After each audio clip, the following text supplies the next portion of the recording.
नमस्ते दोस्तों, कैसे हैं आप सब। आज की जो वीडियो है वो आपको बहुत ज़्यादा पसंद आने वाली है क्योंकि ढेर सारे टिप्स एंड ट्रिक्स ऐसे हैं जो आपके पूरे साल काम आने वाले हैं। तो देर नहीं करूँगी, शुरू करूँगी आज की वीडियो। और हमारी आज की जो वीडियो है वो आप कहाँ से देख रहे हैं कमेंट करके बताना बिल्कुल भी मत भूलिएगा। तो चलिए देखते हैं आज की सबसे पहली टिप कौन सी है। सबसे पहली टिप है, किसी भी तरह के सरफेस पर अगर कभी परमानेंट मार्कर लग जाता है, बच्चे अक्सर मार्कर वगैरह हाथ में पा जाते हैं और कहीं पर भी कुछ भी लिख देते हैं। तो आप परेशान होने की ज़रूरत नहीं है, परमानेंट मार्कर का बहुत अच्छा-सा इलाज आपके लिए शेयर कर रही हूँ। आप कोई सा भी डीओ या परफ्यूम ले लीजिए और इस परमानेंट मार्कर के ऊपर थोड़ा-सा स्प्रे कर दीजिए और कोई टिश्यू ले लीजिए, कोई कपड़ा ले लीजिए, उससे अच्छे से रब कर दीजिए। ये देखिए फटाफट से परमानेंट मार्कर का निशान छूट जाता है। इसे मैंने सनमाइका पर करके दिखाया है, आप किसी दीवार पर करके इसको चेक कर सकते हैं। टिप कैसी लगी ज़रूर बताइएगा।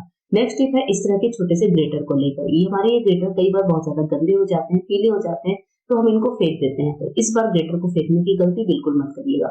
इसको इस तरीके से हल्का सा मोड़ लीजिए और हमारे कोई बड़े डिब्बे हों जैसे किसी भी राशन के, मिर्च मसालों के, आटे के, बेसन के, उनमें डाल लीजिए। तो हमारे ये छोटा-छोटा जो ग्रेटर है वो सामान को निकालने के काम आएगा। इसे आप आटे के डिब्बे में भी डाल सकते हैं। मैं यहाँ पर आपको मिर्च के डिब्बे में डालकर इसको दिखा रही हूँ।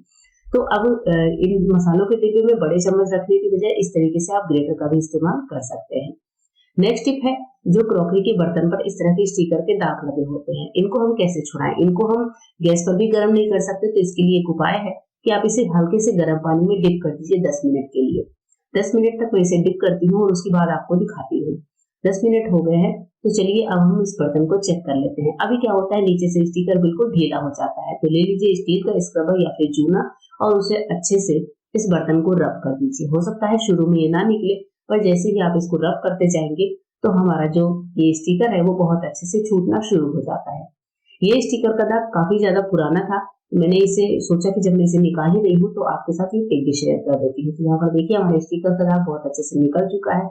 इसको एक बार वॉश करके मैं आपको दिखाती हूँ। अभी हमारा ये जो पीछे से बोल है पूरी तरह से साफ हो चुका है, स्टिकर निकल चुका है। कैसी लगी टिप जरूर बताइएगा। एक और काम की टिप देखते हैं जिसमें आपको लेना है पुराना मोजा और एक 10 रुपए का लाइफ बॉय। इसको लेकर अपने इस सॉक्स में डाल दीजिए। सॉक्स में एक गांठ लगा दीजिए जिससे साबुन निकले नहीं। अब इस साबुन की पोटली को हम कहाँ इस्तेमाल करने वाले हैं, बहुत इंटरेस्टिंग है, चलिए दिखाती हूँ। हमारे आपके घर में टॉयलेट तो होते ही है, इसमें हमारा ये फ्लश टैंक होता है। फ्लश टैंक का ढक्कन उठाना है और इस फ्लश टैंक में आपको डाल देना है अपनी ये साबुन वाली पोटली। ये साबुन की पोटली जो है पानी में घुलकर हर बार फ्लश में एक बहुत अच्छी सी खुशबू देगी। साथ ही जब भी आप फ्लश आउट करेंगे तो पूरा टॉयलेट बहुत अच्छा सा स्मेल करेगा। आप लाइफबॉय की जगह कोई और साबुन भी रख सकते हैं। वैसे लाइफबॉय की टेंडेंसी ऐसी होती है कि क्लीनिंग में भी हेल्प करता है, इसलिए मैंने यहाँ पर 10 रुपए वाले लाइफबॉय को रखा है। बस फ्लश कर दीजिए और हमारा टॉयलेट बिल्कुल नीट एंड क्लीन हो जाएगा हर बार।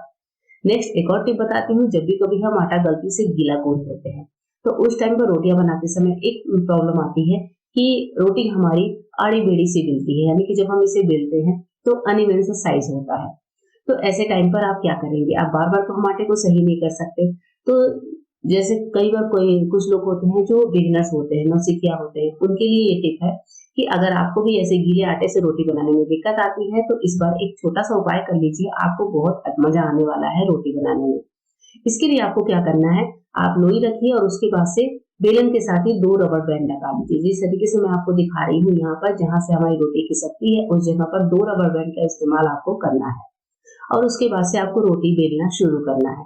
रोटी आप देखेंगे जितनी बड़ी साइज की आपको चाहिए उतनी ही बड़ी बेलती है, चाहे आप बेलन को कैसे भी घुमा रहे हैं। तो इसी तरीके से जैसे हम नॉर्मल रोटी बनाते हैं, परत लगा लगा कर आपको रोटी को बेलना है। रोटी को खिसकाते रहिए और ये देखिए रोटी जो है हमारी कितनी बढ़िया से एकदम बराबर बेल जाती है। तो ऐसे बेलन से आप भी रोटी को बेल सकते हैं। नेक्स्ट एक आपके साथ वास्तु की टिप शेयर कर रही हूँ। वास्तु की टिप ऐसी है जो आप डेली लाइफ में यूज कर सकते हैं। कई बार क्या होता है, हमारे घर में नाइफ होते हैं, घर का कोई भी मेंबर आता है और आपसे बोलता है कि एक नाइफ दे दो। हम हर बार क्या करते हैं, नाइफ को उठाते हैं, उसको ऐसे ही पकड़ा देते हैं। दोस्तों किसी को भी नाइफ जब हम हैंड ओवर कर रहे हैं तो उसका एक तरीका होता है। नाइफ को कभी भी सामने की तरफ इस तरह से धार वाली चीज सामने की तरफ दिखाकर नहीं देनी चाहिए, ये बहुत ही गलत तरीका होता है। हमेशा धार वाली पार्ट को आपने अपने साइड रखिए और जो इसका मुद्दा वाला पार्ट है वो सामने वाले की तरफ रखिए। फिर उसको आप इस तरीके से नाइफ दीजिए। इससे आपका और सामने वाले का जो रिलेशन है वो हमेशा मेंटेन रहेगा, बिल्कुल भी खराब नहीं होगा। बार बार हम धार वाले हिस्से से उसको ये चीजें हैंड ओवर करेंगे तो हमारे और उसके रिश्ते पर बहुत ज्यादा फर्क पड़ता है।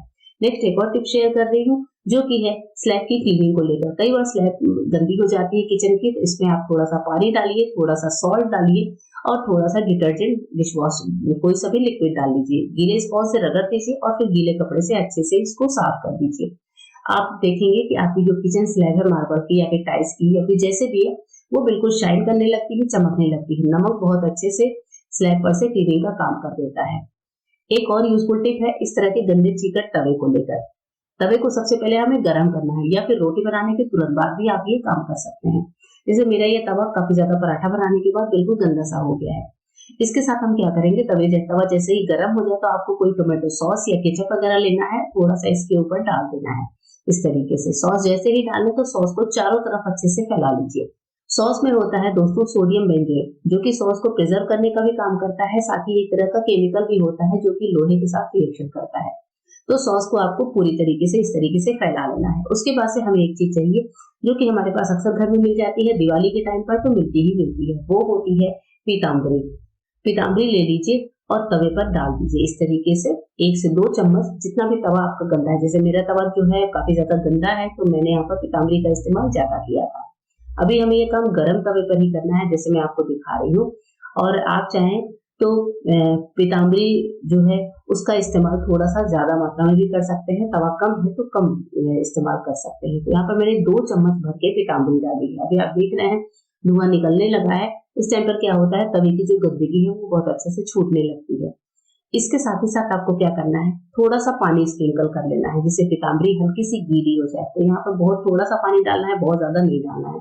थोड़ा थोड़ा पानी डालते हुए आपको पीताम्बरी और जो टोमेटो केचप हमने डाला है उसको मिक्स कर लेना है।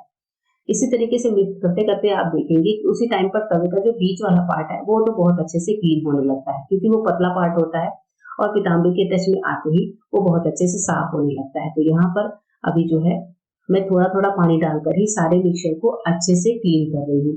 इसी तरीके से मैंने जो स्पून लिया है उसी तरीके के स्पून का आप इस्तेमाल करेंगे तो तवा ज्यादा अच्छे से साफ होगा। अच्छे से सारे मिक्सचर को फैलाइए और उसके बाद से आप चाहें तो गैस को बंद कर सकते हैं। अब इस मिक्सचर को हमें थोड़ी देर के लिए छोड़ देना है। इसी टाइम पर जो साइड की जो तवे की स्क्रैचिंग है, गंदगी है, उसको भी आप छुड़ा सकते हैं, लेकिन थोड़ी छोड़ते हैं तो ज्यादा अच्छे से ये साफ होती है। मैं इसको थोड़ा सा ठंडा होने के लिए छोड़ देती हूँ। तवा जब हल्का सा ठंडा हो जाए तो मैंने वापस से थोड़ा पानी डाला है।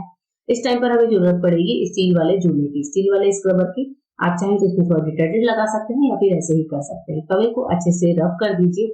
मैं यहाँ पर चूंकि वीडियो बना रही थी तो मैंने बहुत बहुत थोड़ा ही रब किया था, लेकिन फिर भी बीच की गंदगी बहुत अच्छे से साफ हो गई थी।